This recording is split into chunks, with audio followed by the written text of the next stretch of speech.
Africa is weak, so that even this magnificent edifice, I suspect, has not been erected by Ethiopian engineers. When I see the signage in Chinese, I suspect it is the Chinese. That is how weak we are. That is the reality of our mother continent. It is because we are politically weak, we are economically weak, socially we are disorganized, culturally and spiritually we are confused. That is the continent in which we are today. And the question, therefore, what would we do continentally in terms of trade? In 1980, under the Lagos Plan of Action, and some of you have been ambassadors, some of you are now serving cabinet ministers, you will grapple with this on a daily basis. Under the Lagos Plan of Action, Africa sat down in Lagos and said, we are going to improve trade amongst ourselves. 1980. Lagos Plan of Action. Did we do it? No, we did not do it. We did not do it because the European Union was instead engaging us under the African Caribbean, the Lomé Convention of 1975, or the Cotonou Convention of 2000. Africa remains the only continent which is described as Anglophone. So in Kenya or Uganda, where possibly only 20% speak the English language, we are Anglophone. In French, former French colonies, they are Francophone. In former Portuguese colonies, they are Lusophone. In some Arab countries, they are Arabophone. That is who we are. So, when the OAU met in 2013, they asked the question, what happened to the Pan-African spirit? And when, therefore, they met in Sirte, in Libya, under the tutelage at that time of Muammar al-Gaddafi, it was resolved in 1999 that the OAU be renamed and be referred to as the African Union, and it was launched, as you know, in Durban, South Africa in the year 2000. But one of the most important things in the 2013 was the speech of the then chairman of the OAU Council, Nkosazana Dlamini Zuma, here in Addis Ababa in Ethiopia. And I want you to read that letter, which I'll paraphrase, in which she writes an imaginary letter to Kwame Nkrumah. He tells and apologizes to Kwame, telling Kwame, we apologize to you because we did not listen to you. We are weak because we did not listen to you. We are divided into 54, 55, depending on whether the Moroccans agree that Sahrawi is a country. Nobody cares about us. And brothers and sisters, if you want to know how weak we are, and we are weak, look at how we are treated. Last month,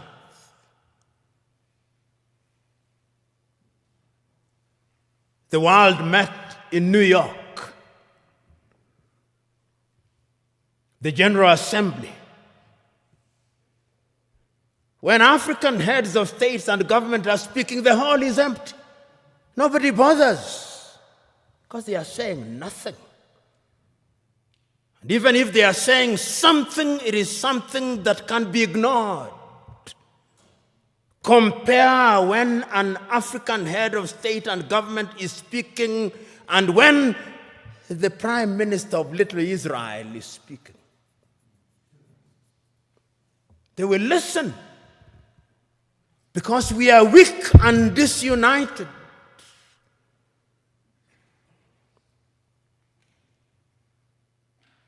So we have a weak continent because the spirit of Pan-Africanism disappeared.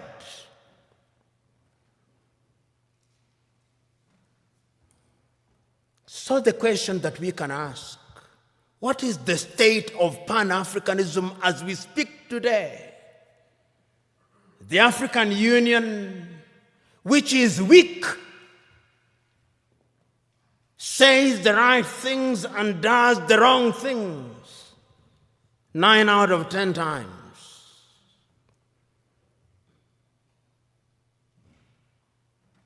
And what are the critical areas in which we are weak? We are weak politically because nobody listens to us. On the 3rd day of March, 1900, on the 6th day of March, 1997, Mwalimu Julius Kambarage of Tanzania, speaking in Accra, Ghana, on the occasion of the 40th anniversary of the independence of Ghana, said, the speech is entitled, "We Unite or We Perish." And Mwalimu says, I want to apologize to Kwame Nkrumah. Those of us who believed in gradualism were wrong. Nkrumah was right. But Nkrumah also did not appreciate the level of suspicion that existed amongst the leaders at that time. Our generation, he says, fought for the liberation of Africa. It is the duty of the new generation to carry the torch forward, he says in his plea. He says that I do not believe that the tribe can be the basis of mobilization in Africa. And he said that as I travel along across the world, people do not care about our Tanzanianness or our Ghanaianness or our Kenyanness or our Ethiopianness. In their eyes, we are all Africans. And perhaps that is what we should use as the building block in order to talk about African unity. But we are not being naive about that unity. Because sometimes when we talk about Pan-Africanism and about African unity, people think we are being too simplistic about it. No, it is not being simplistic and being naive. It is recognizing that as long as we remain the way we are, then Africa in the next 25 years will be recolonized. You know, what is the state of Africa as I speak now? What is the state of your continent as we speak now? Because of our disunity. Because when we are disunited, then it is good for Europe and America. And China progressively. Look at the state of your continent as I speak. Conflicts of one kind or another. I'll name the countries just for you to know how bad it is, because that is how it is. Go to northern Mozambique. The gas that is there cannot be produced because there is conflict. Northern Mozambique. Go to Somalia. Conflict. Here in your motherland, conflict.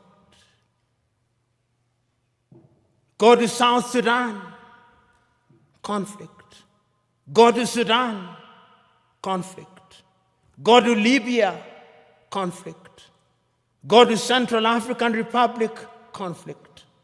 Go to the Democratic Republic of Congo, conflict. Go to Burkina Faso, conflict. Go to Mali, conflict. Go to Chad, conflict. Go to Niger, conflict. Go to Cameroon, conflict. Go to Nigeria, conflict. Do I go on? That is the state of the continent.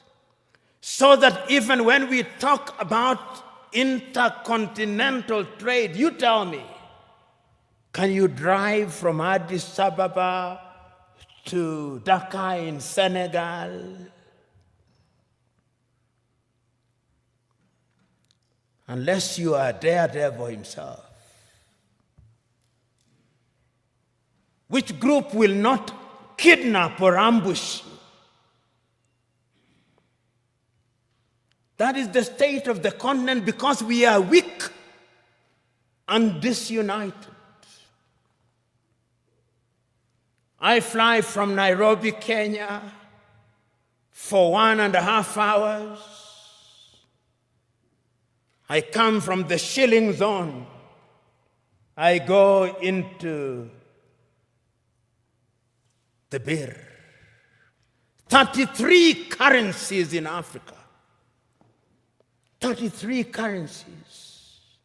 None of which is used to conclude transactions anywhere. I come to Addis Ababa, Ethiopia, and I show my shilling. They say, what is this? But let me show the dollar. Oh, this is it. Let me show the euro. This is it. 80% of transactions in Africa are concluded outside of the continent in dollars. So you may have the Central Bank or the Federal Bank of Ethiopia, or Mickey Mouse. You may have the Central Bank of Kenya, Mickey Mouse. You may have all these 54 central banks useless. Because we are not playing in the real league, we are playing in the small league. That is why when the Chinese president summons all our presidents, and they summon them, the letters may be polite, but it's summons. They go to Beijing, tails between their legs, and they are told. Then the Chinese president gives Africa $60 billion. $60 billion. What is $60 billion? George Bezos has more than that given to a whole continent. That is the state of the continent. So as you have the honor and privilege of serving in the government of Ethiopia, and as you think about integration, that is the continent in which you are now, weak.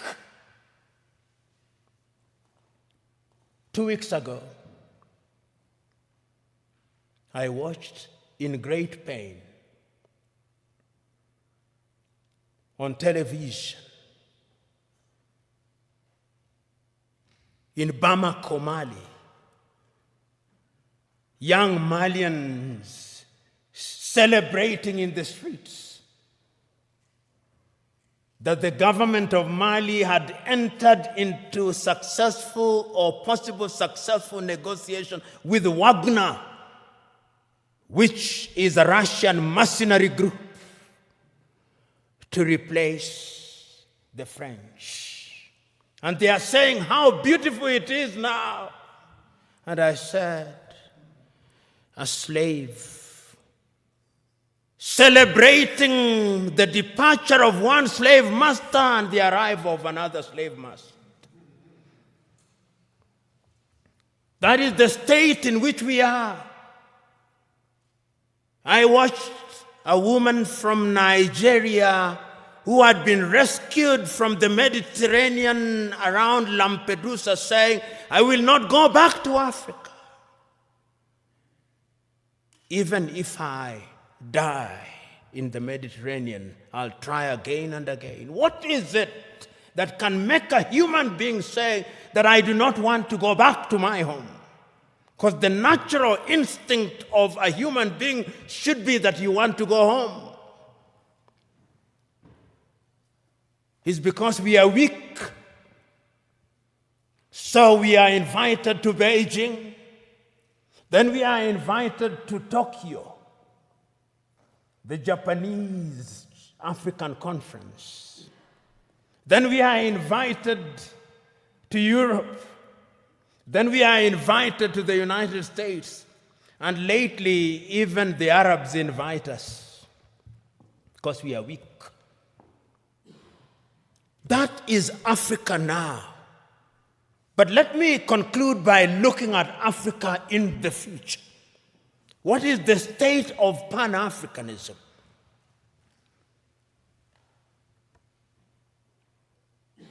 Africa finds herself in a very difficult situation. What Nkrumah feared. Today, many African leaders have gotten used to the trappings of power. And those who speak about power, right? Power corrupts, and absolute power corrupts absolutely. I remember in 1997, I think, I may be wrong about the year, 1995, I think, I was serving as an intern at the Mwalimu Julius Nyerere Foundation in Dar es Salaam. And I had the privilege and honor of driving with Mwalimu Nyerere in Dar es Salaam. And he had only one guard and a driver. And he stopped at the few traffic lights and only moved when the traffic lights moved. And I asked him, Mwalimu, how did you leave power? He said, when I said I wanted to leave office, there was no shortage of people telling me, don't leave us as orphans. It is very rare to find those in positions of leadership in Africa today who would willingly leave office. Power in Africa is now sought by hook and crook and retained by hook and crook. Because the trappings of power are good. And permit me, when I am gone, even if I irritate you, in fact, perhaps my intention is to irritate you, so that you reflect upon what I'm going to say. And this is a personal thing. I'll give you an example.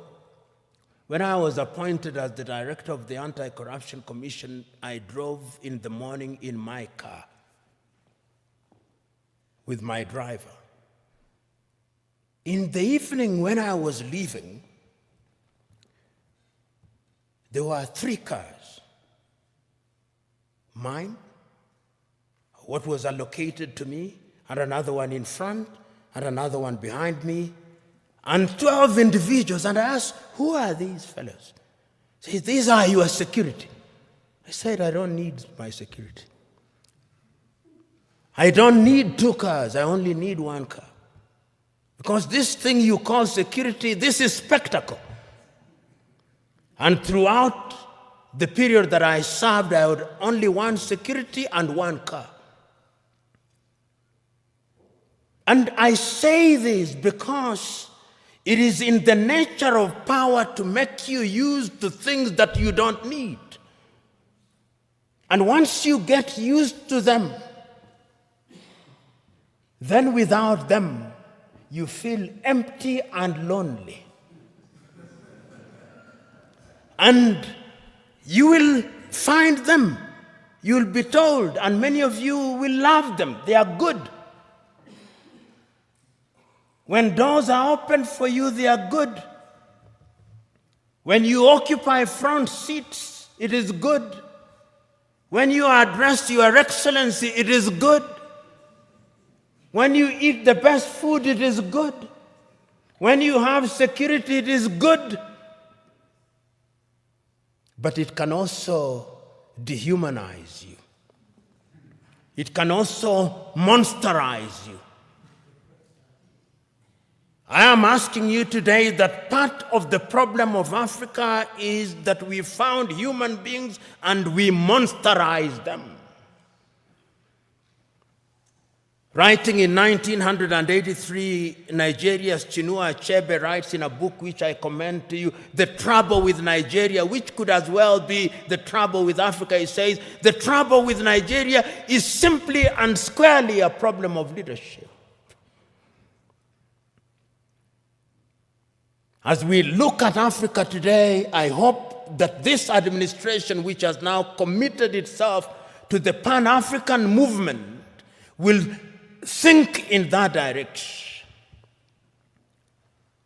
And this brings me to what I think should be contemporary Pan-Africanism. If you look at the Treaty of the East African Community, the Treaty of the East African Community says that there shall first be a common market, then a common currency, and political federation, which ought to have happened in the year 2010. East Africa Community should have had its first president in 2010. That is now 21 years, 10 years later, there is no such thing. In ECOWAS, it ought to have been the same. In SADC, it ought to have been the same. I hope that with your population of 120 million, because Ethiopia is an economic powerhouse potentially.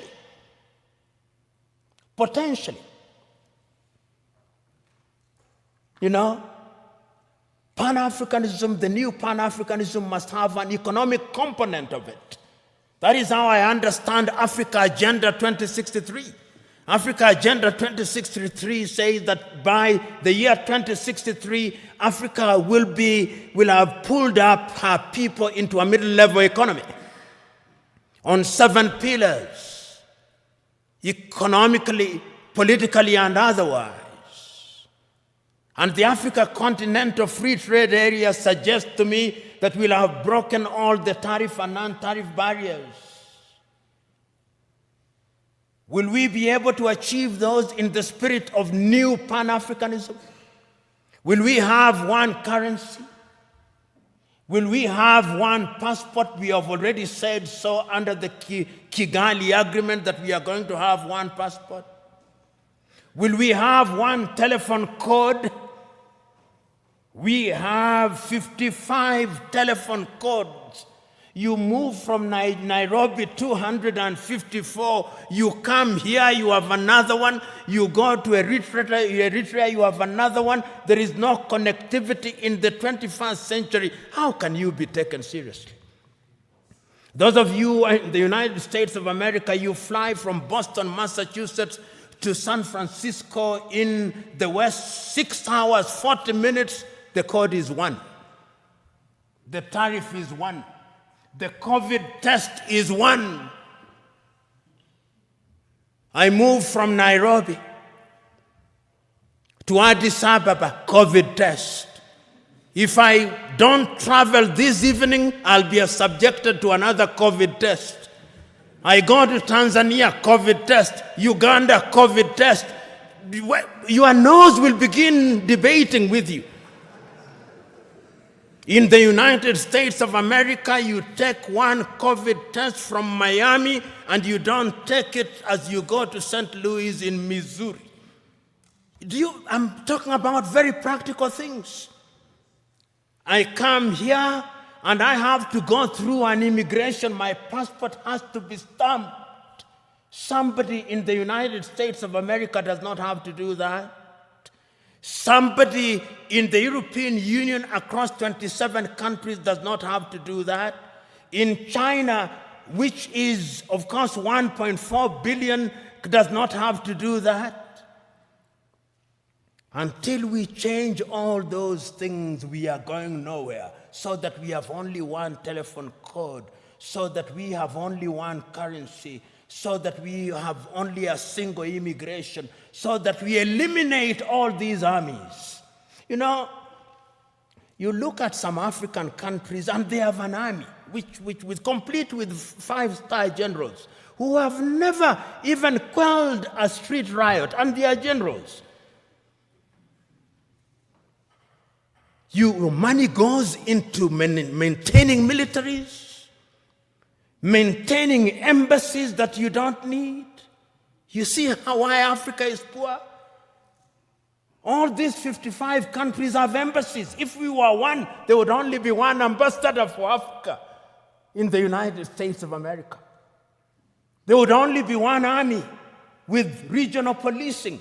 Am I being naive or simplistic? Yes, we can create a single Africa with a loose government, a confederal government,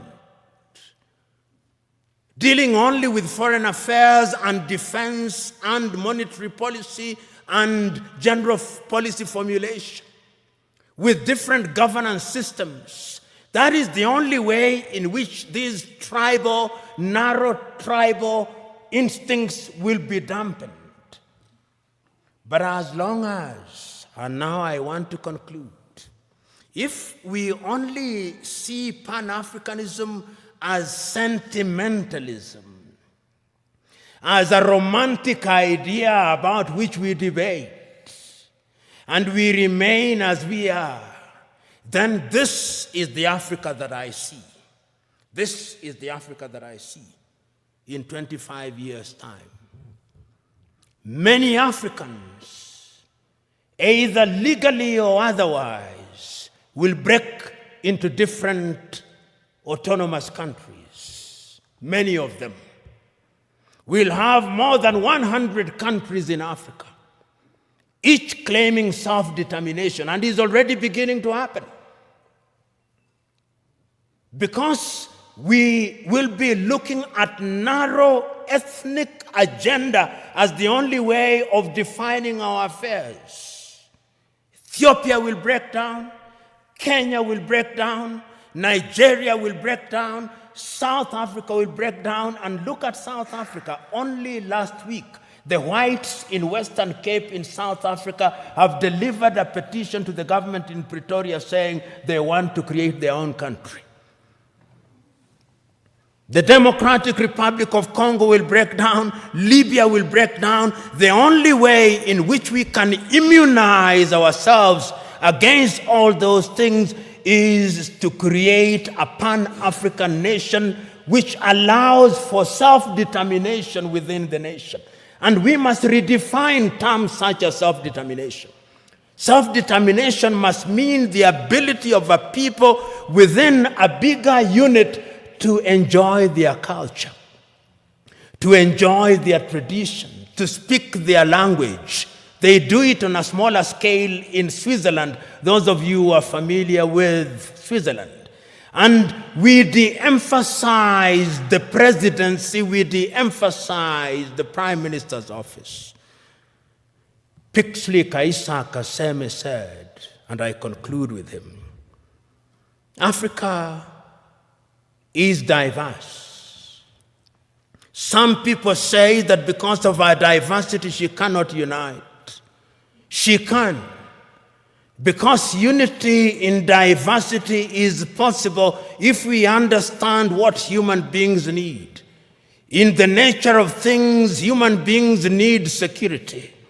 In the nature of things, human beings need food. Human beings need medical services. They need infrastructure.